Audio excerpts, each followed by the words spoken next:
Assalamualaikum warahmatullahi wabarakatuh.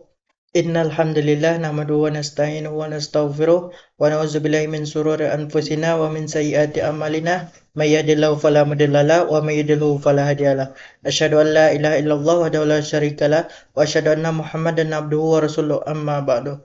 Pertama-tama marilah kita mengucapkan puja dan puji syukur atas kehadirat Allah Subhanahu wa taala karena atas berkat rahmat, karunia, terlebih lagi nikmat iman, nikmat Islam, nikmat kesehatan dan kesempatan sehingga kita bisa menjalankan aktivitas kita seperti sedia kalanya.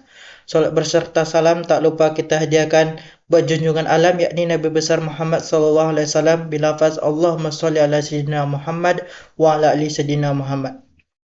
Baiklah, saya tidak akan memperpanjang kata mukadimah.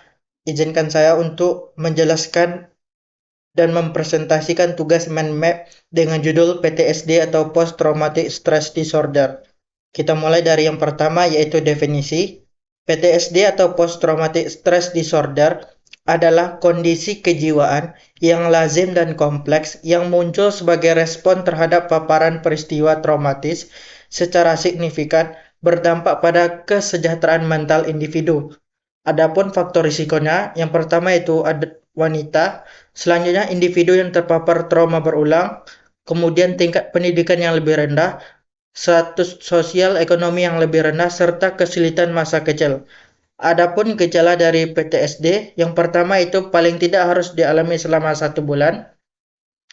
Kemudian bayangan, mimpi atau kilas balik peristiwa traumatik. Selanjutnya menghindari hal-hal yang mengingatkan akan peristiwa itu. Yang keempat, amnesia terhadap aspek penting peristiwa itu. Selanjutnya timbul ansietas dan kesiagaan yang hebat jika terpapar pada hal-hal yang mengingatkan akan peristiwa itu. Kemudian mood yang depresif atau irritable, menarik diri, sulit berkonsentrasi, mudah tertegun, serta mimpi buruk dan tidur yang terganggu.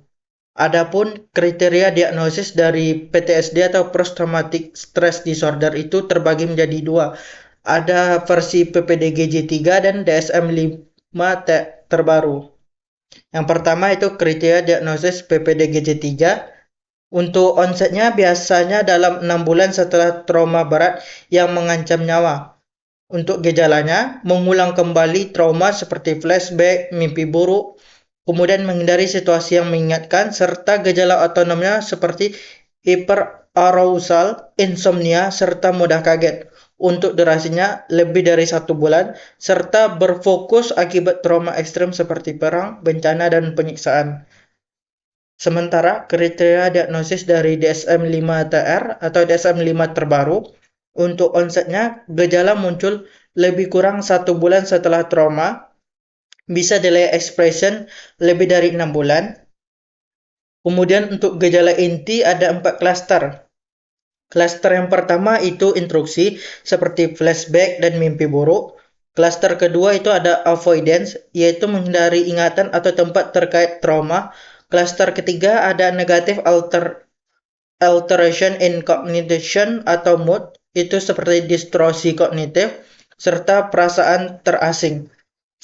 Dan klaster yang terakhir yaitu arousal and reactivity seperti hypervigilance, iritabilitas, serta insomnia. Untuk durasinya itu lebih dari 1 bulan dengan gangguan fungsi signifikan, serta fokusnya lebih terstruktur dengan kriteria klaster gejala yang jelas. Adapun tata laksananya terbagi menjadi dua, yaitu tata laksana farmakologi dan tata laksana non-farmakologi. Untuk tata laksana farmakologi, itu sebagai penghambat reuptake serotonin selektif atau SSRI seperti sertralin dan paroxetin. Untuk dosis sertralin itu 50 sampai 200 mg, sementara dosis paroxetin itu 20 sampai 50 mg. Adapun tata laksana non-farmakologinya itu sebagai terapi perilaku kognitif menggunakan teknik untuk mengidentifikasi dan memperbaiki keyakinan maladaptif yang terdistorsi yang dapat terjadi setelah peristiwa traumatis. Inilah referensi yang saya gunakan untuk membuat mind map dengan judul PTSD atau Post Traumatic Stress Disorder. Demikianlah presentasi saya mengenai materi PTSD atau Post Traumatic Stress Disorder, di mana terdapat kesilapan itu datangnya dari saya sendiri dan kebenaran itu datangnya dari Allah Subhanahu wa taala. Saya tutup dengan doa kafaratul majelis. Subhanakallahumma wa bihamdika asyhadu an la ilaha illa anta astaghfiruka wa atubu ilaik. Wassalamualaikum warahmatullahi wabarakatuh.